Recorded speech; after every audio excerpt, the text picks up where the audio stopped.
بسم اللہ الرحمن الرحیم۔ السلام علیکم۔ نوری اسلامک چینل کے معزز خواتین و حضرات، ہم امید کرتے ہیں کہ آپ خیریت سے ہوں گے اور ہماری دعا بھی ہے کہ اللہ پاک آپ کو سدا عافیت کے سائے میں رکھے۔ ہمارا آج کا موضوع واقعہ کربلا ہے۔ معزز سامعات، یہ تاریخ کا دردناک واقعہ ہے۔ یہ اقتدار کی جنگ نہیں بلکہ اقدار کی جنگ تھی۔ یہ دو شخصیتوں کی لڑائی نہیں تھی بلکہ دو نظریات کا ٹکراؤ تھا۔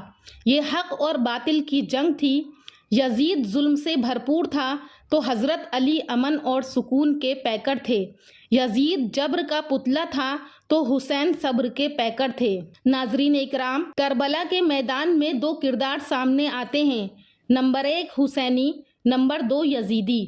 یزید محسون کا ناپاک بیٹا تھا اور حسین عربی کی بیٹی فاطمہ کا شہزادہ تھا۔ یزید نمازوں کو چھوڑ دیتا تھا لیکن حضرت حسین کی میدان کربلا میں بھی تہجد قضا نہیں ہوئی۔ یزید ظلم کا دوسرا نام ہے، حسین امن کی علامت ہیں۔ حضرت حسین رضی اللہ تعالیٰ عنہ کی دوستی جن لوگوں سے تھی وہ عبداللہ ابن عباس تھے، عبداللہ ابن عمر تھے، حضرت عبد الرحمن بن ابو بکر تھے، اور دوسری طرف یزید جوا کھیلتا رہا، لہو و لعب میں مگن تھا۔ ایک طرف محمد عربی صلی اللہ علیہ وسلم کا نواسہ، فاطمہ کی دودھ کا اثر، علی مرتضیٰ کے خون کی تاثیر اور حضور صلی اللہ علیہ وسلم کے کندھوں پر بیٹھنے والا حسین تھا، تو دوسری طرف ظالم اور جابر یزید تھا۔ ایک مرتبہ نبی اکرم صلی اللہ علیہ وسلم اپنی گود میں حضرت حسین کو کھلا رہے تھے اور حضرت حسین نبی کریم صلی اللہ علیہ وسلم کے پیروں پر جھول رہے تھے۔ آپ صلی اللہ علیہ وسلم نے کہا کہ حسین تھوڑا اوپر آؤ۔ وہ ٹانگوں تک آ گئے۔ آپ صلی اللہ علیہ وسلم نے کہا کہ تھوڑا اور، پھر وہ آپ صلی اللہ علیہ وسلم کے پیٹ تک آ گئے تو حضور صلی اللہ علیہ وسلم نے اپنی زبان حضرت حسین کے منہ میں دے دی اور وہ نبی اکرم صلی اللہ علیہ وسلم کی زبان ایسے چوس رہے تھے جیسے کھجور کو چوس رہے ہوں، کیونکہ آپ صلی اللہ علیہ وسلم نے اپنی زبان کا لاب و دہن ان کو دے کر ان کی ہمیشہ کے لیے پیاس کی شدت کو ختم کر دیا، تاکہ کربلا کے میدان میں پیاس کی شدت کو وہ محسوس نہ کر سکیں۔ ان نازوں سے پالے ہوئے حسین کو، ان محبتوں سے پالے ہوئے حسین ابن علی کو امتحان بھی اتنے بڑے پیش آئے، کیونکہ جتنا بڑا شخص ہوتا ہے اس کی آزمائش بھی بڑی ہوتی ہے۔ ناظرین اکرام، حضرت امیر معاویہ کے انتقال کے بعد ان کا بیٹا یزید جب تخت نشین ہوتا ہے تو اسے یہ فکر ہوتی ہے کہ عبداللہ ابن عمر، عبداللہ ابن عباس اور حضرت امام حسین یہ میری بیعت کریں، مجھے خلیفہ مانیں، کیونکہ حضرت حسین یزید کو پسند نہیں کرتے تھے۔ وہ اپنی آنکھوں سے اس کے ظلم اور تشدد کو دیکھتے تھے۔ اور ولید ابن عقبہ جو اس ٹائم مدینے میں تھا، یزید خط لکھتا ہے کہ ہر حال میں ان لوگوں سے کہو کہ یہ مجھے اپنا خلیفہ مانے، اور اگر مجھے اپنا خلیفہ نہیں مانے تو ان پر سختی کرو۔ حضرت امام حسین کو ولید ابن عقبہ نے بلانے کے لیے بھیجا اور ان کے سامنے یزید کے خط کو پیش کیا۔ کہا کہ یزید یہ چاہتا ہے کہ آپ اس کو اپنا خلیفہ مانیں، تو انہوں نے کہا کہ میں یزید سے بیعت نہیں کروں گا۔ پھر اس کے بعد وہ وہاں سے اپنے گھر واپس آتے ہیں اور اپنی بہن سیدہ زینب سے اور اپنے گھر والوں سے کہتے ہیں کہ ہمیں مدینہ چھوڑنا پڑے گا۔ تو انہوں نے کہا کہ کیوں؟ تو وہ کہنے لگے کہ یزید بیعت پر آمادہ ہے، وہ کہتا ہے کہ ہم اسے اپنا خلیفہ مانیں، اور جبکہ یزید خلافت کے لائق نہیں ہے، اور میں کسی حال میں یزید سے بیعت نہیں کروں گا، اور اگر اس سے بیعت نہیں کروں گا تو وہ ہمارے اوپر تلوار سے کام لے گا۔ رسول اللہ صلی اللہ علیہ وسلم کا مدینہ ہمارے خون سے لال و زار بنے گا۔ میں نہیں چاہتا کہ حضور صلی اللہ علیہ وسلم کی حرمت پامال ہو، اس لیے ہم سب کو مدینہ چھوڑنا پڑے گا۔ حضرت حسین کو ان کے دوست احباب اور ان کے گھر والوں نے سب نے روکا کہ حضرت نہ جائیں، الکوفی لا یوفی، کیونکہ کوفہ والے جو ہیں وہ وفادار نہیں ہیں۔ دوستو، وہ کیسا منظر ہوگا کہ جب آخری مرتبہ حضرت حسین نے حضرت نبی کریم صلی اللہ علیہ وسلم کے روضہ اقدس پر حاضری دی ہوگی، جو مدینہ کے اندر پیدا ہوا اور مدینہ کی گلیوں میں کھیلتا رہا، جس کے گھر کا دروازہ مسجد نبوی میں کھلتا رہا، وہ مدینہ کو آخری سلام کہہ رہا ہے۔ کیا منظر ہوگا اس وقت جب تمام خاندان نبوت کے لوگوں نے مدینہ کو الوداع کہا اور رات کے موقع میں مدینہ منورہ کو اور مسجد نبوی کو الوداع کہہ کر مکہ کی طرف روانہ ہو گئے۔ حضرت حسین رضی اللہ تعالیٰ عنہ 3 شعبان کو مکہ پہنچتے ہیں اور پھر کوفہ والوں کے خط آنے شروع ہو جاتے ہیں۔ حضرت حضرت امام حسین رضی اللہ تعالیٰ عنہ مسلم بن عقیل کو اپنی طرف سے کوفہ والوں کے حالات معلوم کرنے کے لیے بھیج دیتے ہیں، کیونکہ 40,000 کوفہ کے لوگوں نے کہا تھا کہ آپ آ جائیں، ہم آپ کو اپنا خلیفہ مانیں گے۔ جب سیدنا امام حسین رضی اللہ تعالیٰ عنہ مکہ پہنچتے ہیں تو آپ حج کا ارادہ کر کے احرام باندھتے ہیں، تو آپ کو معلوم ہوتا ہے کہ حاجیوں کی شکل میں یہاں پر کچھ قاتل موجود ہیں جو آپ کو قتل کرنا چاہتے ہیں۔ اس لیے حضرت امام حسین اپنے حج کے احرام کو عمرے میں بدل کر آگے بڑھ جاتے ہیں۔ ابھی راستے میں ہی ہوتے ہیں، آپ کو خبر ملتی ہے کہ کوفہ والوں نے بے وفائی کر دی اور حضرت مسلم بن عقیل کو شہید کر دیا گیا۔ ابن زیاد کو وہاں کوفے میں متعین کر دیا گیا، جو بہت ظالم شخص تھا۔ ابن زیاد نے کوفے والوں کو ڈرایا دھمکایا تو کوفہ کے لوگوں کے دل بدل گئے۔ انہوں نے حضرت حسین رضی اللہ تعالیٰ عنہ سے جو بیعت کی تھی اس کو توڑ دیا۔ وہ 40,000 کوفی جنہوں نے حضرت حسین کو خط لکھے تھے اور یہ کہا تھا کہ آپ آ جائیں، ہم آپ کے قدموں کی آہٹ کو سننے کے لیے بے چین ہیں، وہ سب کے سب اپنی بات سے پھر گئے۔ ابھی حضرت حسین راستے میں ہی تھے کہ لوگوں نے کہا کہ آپ آگے نہ جائیں، دشمن آپ کے ساتھ کچھ بھی کر سکتے ہیں، لہٰذا آپ یہاں سے واپس چلیں۔ تو اس وقت حضرت حسین نے ایک خطبہ دیا کہ جو تم لوگ مجھے بتا رہے ہو وہ میری آنکھوں پہلے ہی دیکھ چکی ہیں، اور حضرت حسین رضی اللہ تعالیٰ عنہ وہ ہیں جن کے پیدا ہوتے ہی نبی اکرم صلی اللہ علیہ وسلم کو حضرت جبرائیل علیہ السلام نے ان کے شہید ہونے کی خبر دے دی تھی کہ آپ کا یہ بیٹا کربلا کے میدان میں شہید کر دیا جائے گا، اور کربلا کی مٹی حضرت جبرائیل علیہ السلام نے لا کر حضور صلی اللہ علیہ وسلم کو دی، اور آپ صلی اللہ علیہ وسلم نے حضرت ام سلمہ کو عطا کر دی۔ حضرت ام سلمہ بیان کرتی ہیں کہ ایک مرتبہ جب میں سوئی ہوئی تو میں نے خواب میں دیکھا کہ حضور صلی اللہ علیہ وسلم کے مبارک بال بکھرے ہوئے ہیں اور سخت پریشان ہیں، تو میں نے کہا کہ حضور آپ کی یہ کیا حالت ہے؟ تو حضور صلی اللہ علیہ وسلم کے ہاتھ میں ایک شیشی تھی اور اس میں خون تھا۔ حضور صلی اللہ علیہ وسلم نے فرمایا کہ میں حسین کے قتل کرنے کی جگہ سے آ رہا ہوں اور یہ حسین کا خون ہے۔ تو حضرت ام سلمہ فرماتی ہیں کہ جب میں دوپہر کو قیلولہ کر کے اٹھی، 10 محرم دوپہر کا وقت تھا، جمعے کا دن تھا، میں نے دیکھا کہ وہ شیشی جس میں کربلا کی مٹی تھی حضور صلی اللہ علیہ وسلم نے مجھے دی تھی، وہ خون بن چکی ہے۔ تو یہ خبر تو پہلے ہی دے دی گئی تھی۔ حضرت حسین رضی اللہ تعالیٰ عنہ نے اپنے قافلے والوں سے کہا کہ میں اس لیے جا رہا ہوں قیامت تک ظلم اور جبر اور نا انصافی کے خلاف کھڑے ہونے والوں کے لیے کوئی نمونہ تو ہو۔ پھر حضرت حسین رضی اللہ تعالیٰ عنہ اپنے قافلے والوں کے ساتھ آگے بڑھے اور کربلا میں جا کر ٹھہر گئے۔ 7 محرم کو پانی بند کر دیا گیا، پانی نہیں تھا تو کھانا بھی نہیں تھا، لیکن وہاں کربلا کے میدان کے سامنے دریائے فرات جاری تھی، اپنی موجوں کے ساتھ بہہ رہی تھی، لیکن دشمنوں نے نہر تک جانے نہ دیا۔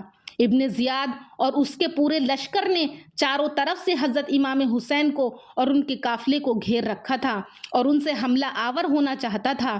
9 محرم کی ساری رات حضرت حسین رضی اللہ تعالیٰ عنہ نے ذکر اور عبادت میں گزار دی اور رات کی تاریکی میں اپنے دوستوں سے مخاطب ہو کر کے کہا کہ لوگوں، ان کی دشمنی میرے ساتھ ہے، اگر تم لوگ واپس ہونا چاہتے ہو تو چلے جاؤ۔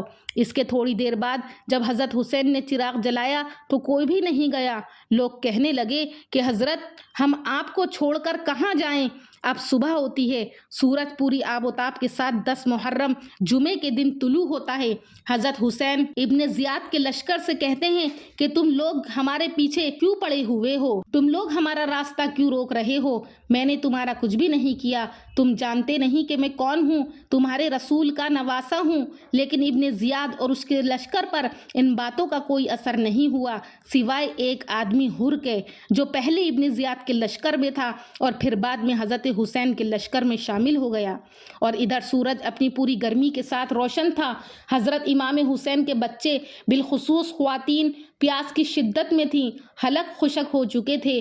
حضرت سکینہ تڑپ کر اپنے باپ سے کہتی ہیں کہ مجھ سے 6 ماہ کے علی اصغر کی پیاس نہیں دیکھی جا رہی۔ تو حضرت حسین علی اصغر جو کہ 6 مہینے کے بچے تھے ان کو اپنے ہاتھوں پر اٹھاتے ہیں اور دشمنوں کے لشکر سے کہتے ہیں کہ تمہاری دشمنی میرے ساتھ ہے، اس 6 مہینے کے بچے نے تمہارا کیا بگاڑا ہے، لہٰذا میں اس کو پانی پلانے کے لیے لے جا رہا ہوں۔ وہ علی اصغر کو لے کر نہر فرات پر پہنچتے ہیں اور چلو میں پانی لے کر اس کو پلانا ہی چاہتے ہیں کہ اچانک سے ایک ایسا تیر آتا ہے جو علی اصغر کے گلے کو چیر دیتا دیتا ہے، اور وہ کوئی عام تیر نہیں تھا بلکہ جانوروں کے شکار کے لیے جو تیر استعمال ہوتا ہے وہ تھا، اور علی اصغر کی گردن لٹک جاتی ہے۔ حضرت امام حسین وہ بہتا ہوا خون اپنے ہاتھ میں چلو میں لیتے ہیں اور آسمان کی طرف اچھال کر کہتے ہیں کہ مولا حسین کی یہ قربانی بھی قبول کر۔ میں سلام پیش کرتی ہوں حضرت حسین کو۔ 6 ماہ کا علی اصغر ہاتھوں میں دم توڑ رہا ہے، گردن لٹک جاتی ہے، خون بہہ رہا ہے۔ اب خیموں کی طرف واپس جاتے ہیں لیکن زبان پر کوئی شکایت نہیں۔ حسین صبر کے پیکر تھے۔ اب اپنے خیمے کی طرف آئے اور خیمے کے اندر موجود خواتین شہر بانوں حضرت سکینہ اور حضرت زینب، ان کا سامنا کرنا کوئی آسان کام نہیں تھا۔ وہ خیمے کے اندر علی اصغر کی لاش کو لے کر داخل ہوتے ہیں، ان کو ایک طرف رکھ کر فرماتے ہیں کہ اب یہ حوض کوثر سے سیراب ہوگا۔ اللہ اکبر! کوہرام مچ جاتا ہے، خیموں کے اندر کیا منظر ہوگا، اور ادھر دوسری طرف دشمن حملہ کرنے کے لیے لوگوں کو پکار رہا ہے کہ آؤ ہم سے لڑائی کرو۔ پھر لڑائی شروع ہوئی اور جو آپ کے جانثار ساتھی تھے وہ سب کے سب میدان جنگ میں اتر آئے اور سب کے سب شہید ہو گئے، صرف اہل بیت بچے تھے۔ اب اہل بیت کی باری تھی تو سب سے پہلے حضرت امام حسین نے لڑائی کے لیے اپنے جوان بیٹے 18 سال کے علی اکبر کو میدان جنگ میں بھیج دیا۔ وہ علی اکبر جو حضرت حسین کی آنکھوں کا نور ہیں، دل کا سکون ہیں، جب وہ دشمنوں کا سامنا کرتے ہیں، دشمن ان پر حملہ کرتے ہیں تو وہ اپنے گھوڑے سے زمین پر آ کر گرتے ہیں تو فوراً اپنے باپ کو پکارتے ہیں، حضرت حسین کو آواز دیتے ہیں، اتنے میں وہ بھی اللہ کے راستے میں شہید ہو جاتے ہیں۔ تو آگے بڑھ کر حضرت حسین اپنے بیٹے کی لاش کندھوں پر اٹھا کر خیموں تک لاتے ہیں اور ہاتھ میں لا کر آسمان کی طرف دیکھ کر کہتے ہیں کہ مالک حسین کی یہ قربانی بھی قبول کر۔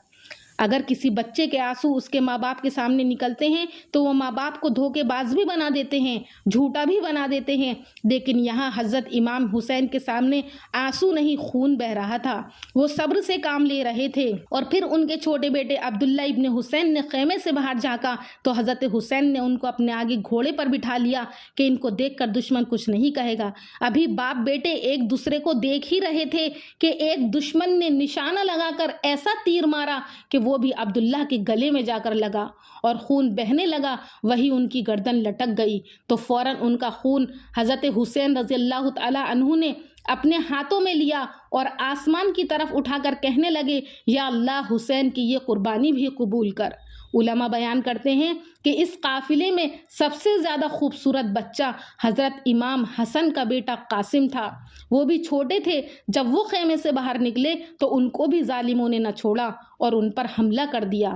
جب وہ زمین پر گرے تو فوراً انہوں نے اپنے چچا کو پکارا کہ ہائے چچا۔ اپنے بھتیجے کی یہ آواز سن کر حضرت امام حسین شیر کی طرح کوفیوں کے لشکر کو چیرتے ہوئے اس قاتل تک پہنچے اور اپنی تلوار سے اس کے ہاتھ کو کاٹ ڈالا اور اپنے بھتیجے کی لاش کے پاس آ کر کہا کہ بھتیجے، آج تیرا چچا بے بس ہے، آج وہ تیری مدد نہیں کر سکا۔ معزز سامعات، حضرت امام حسین کبھی اپنے بیٹی کی لاش کو اٹھا کر لاتے تو کبھی بھتیجے قاسم کی لاش کو اٹھاتے تو کبھی بھانجے حضرت زینب کے بیٹے اون و محمد کی لاش کو اٹھاتے تو کبھی اپنے بھائی عباس کے کٹے ہوئے بازو اور زخموں سے چھدا ہوا جسم ان کو لاتے۔ کتنی کتنی قیامتیں تھیں جو اس کربلا کے میدان میں حضرت امام حسین پر پیش کی گئیں۔